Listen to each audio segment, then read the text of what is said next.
नमस्कार আমি পণ্ডিত শ্রী মণিভাস্কর আমার ইউটিউব চ্যানেলে আপনাদের প্রত্যেককে স্বাগত জানাই। অবশ্যই ভালো থাকতে হবে, সুস্থ থাকতে হবে। ভালো থাকার জন্য কিন্তু আমি আপনাদের এখানে এসেছি, অবশ্যই ভালো পথ ভালো দিশা দেখাবো। তবে আজকে আলোচনা দেখুন, অনেকে ভাবে যে আমি আপনার ভাগ্য বদলে দেবো, আপনার সময় খারাপ সময় বদলে দেবো।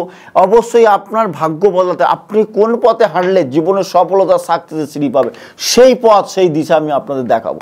তবে আজকে আলোচনা করব তুঙ্গস্থ নিয়ে, নিচস্থ নিয়ে। তবে অনেকে নিচস্থকে ভয় পায়, যে আমার ঘরে অনেক জ্যোতিষী এটা ভয় দেখিয়েছে যে আপনার এই ঘরে নিচস্থ, তাহলে আপনার কিন্তু সব শেষ, আপনি জীবনে কিছু করতে পারবেন না। দেখুন উচ্চস্থ তুঙ্গস্থর ফলটা কি। উচ্চস্থ হচ্ছে আপনার জীবনে যে ঘরে যে গ্রহ তুঙ্গ আছে সে বলবান, মানে সেই হাউসটাকে আপনার ডেভেলপ দেবে। ধরুন সপ্তম হাউসে শুক্র তুঙ্গ, সপ্তম হাউস থেকে আমরা কি বিচার করি, business, married life, life partner. তাহলে আপনার কিন্তু বিজনেস বেটার হবে, ডেভেলপ হবে। তাহলে শুক্র কি ওরিয়েন্টেড বিজনেস দিচ্ছে, শুক্র বিজনেস দিচ্ছে আপনার গিফটের দোকান করতে পারেন, ফুটের দোকান করতে পারেন, প্রোমোটারের বিজনেস করতে পারেন। তাহলে আপনার কিন্তু এইসব বিজনেস 100% ডেভেলপ আমরা হবেই। কেন? আপনার সপ্তম হাউস বেটার, আপনার লাইফ পার্টনারও কিন্তু ভালো হবে, কারণ আপনার সপ্তম হাউস বেটার অবস্থায় আছে। এবং আপনার মঙ্গল, ধরুন অনেকের মাঙ্গলিক থাকা সত্ত্বেও আমি শখ দেখেছি, তার কিন্তু সপ্তম হাউস যখন তুঙ্গ অবস্থায় বসে আছে, তা কিন্তু বিজনেসও ভালো চলছে এবং সে বিবাহিত জীবনও সুখের আছে, এরমও আছে। কিন্তু অনেক অ্যাস্ট্রোলজার কী করবে, জ্যোতিষ কী করবে, অনেকেই যারা মঙ্গলের এই প্রভাব আছে বলে, মাঙ্গলিক বলে আপনার সপ্তম হাউস দেখলো না, মাঙ্গলিক কাটার, নাহলে বিবাহিত জীবন কোনো দিনই সমস্যা হবে না। আমি মণিভাস্কর আপনাদের বলে দিলাম, এত বড় কথা, এটা হবে না। কারণ আপনার ম্যারিড লাইফটা, বিজনেসের সপ্তম হাউসটা আপনার বেটার। যেমন তুঙ্গস্থ, যেমন এখানে দেখাচ্ছে তুঙ্গ কিন্তু অনেক ঘোরে। যেমন রবি মেষ রাশিতে তুঙ্গ অবস্থায় বসে আছে, এবং চন্দ্র এবং রাহু কিন্তু এরা আপনার বৃষ রাশিতে তুঙ্গস্থ অবস্থায় বসে আছে। বৃহস্পতি কর্কটে অবশ্যই বসে আছে, বুধ কন্যা, এবং শনি হচ্ছে তুলা, কেতু হচ্ছে বৃশ্চিক, মঙ্গল হচ্ছে মকর, এবং শুক্র হচ্ছে মিন। এই কটা ঘরে কিন্তু এই গ্রহগুলো তুঙ্গস্থ অবস্থা আমরা দেখতে পাই। নিচস্থ অবস্থা সেই একই কেস, এবং ডিগ্রি হাউস দেখতে হবে।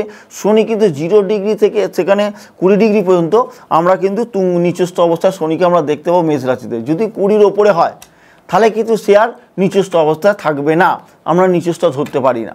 এবং কেতু হচ্ছে 20 থেকে 30 ডিগ্রির মধ্যে আমরা কিন্তু এখানে নিচস্থ দেখতে পাবো। মঙ্গল 0 থেকে 28 আপনার কর্কট রাশিতে দেখতে পাবো। শুক্র কিন্তু কন্যা রাশিতে, তার পুরো সব দেখুন উল্টে যাচ্ছে, যে যা কন্যা রাশিতে 0 ডিগ্রি থেকে 27 ডিগ্রি নিচস্থ দেখতে পাবো। রবি 0 থেকে 10 ডিগ্রি, যদি 10 ডিগ্রির ওপরে হয় তাহলে তার কিন্তু নিচস্থ ভঙ্গ হয়ে যাবে, সেই নিচস্থ কিন্তু থাকবে না, তাহলে তার নিচস্থ ফল কোনো নেগেটিভই ফল দেবে না।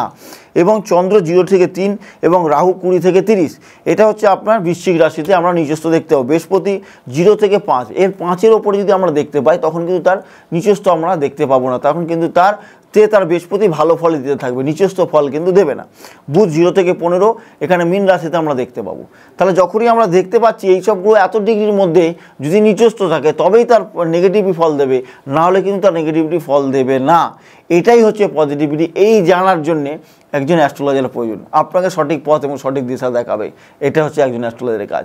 দেখুন জ্যোতিষ ভাগ্য বদলাতে পারলে আমি একটা জিনিস বুঝি, আমি আপনার ভাগ্য না বদলে আমি আমার ভাগ্য আগে বদলাবো, এটা কোনো বুঝি। যদি মনে হয় সত্যি সঠিক অ্যাস্ট্রোলজারের কাছে যেতে চাই, জীবনে সাকসেস সফলতা পেতে চান, দেরি না করে অবশ্যই যোগাযোগ করবেন, আমার নম্বর দেওয়া আছে। যারা মনে করছেন সত্যি সমস্যার মধ্যে ভুগছেন, যে কোনো সমস্যার জন্য মণিভাস্করের কাছে একবার আসবেন। অবশ্যই জ্যোতিষ শাস্ত্র মতে বিচার করে আপনাকে প্রতিকার দেবো। 100% লিখিত প্যাডে চ্যালেঞ্জ গ্যারেন্টি দিয়ে কাজ করব, সফলতা দেবো, সাকসেস দেবো। তবে আজ এখানে শেষ করতে হবে, আবার দেখাবে অনেক কিছু ভিডিও নিয়ে। সঙ্গে থাকবেন, ভালো থাকবেন, সুস্থ থাকবেন। যদি আমার ভিডিও ভালো লেগে থাকে লাইক কমেন্ট অবশ্যই শেয়ার করবেন। আজ এখানেই আশা করি শেষ করব। ভালো থাকুন, সুস্থ থাকুন, নমস্কার।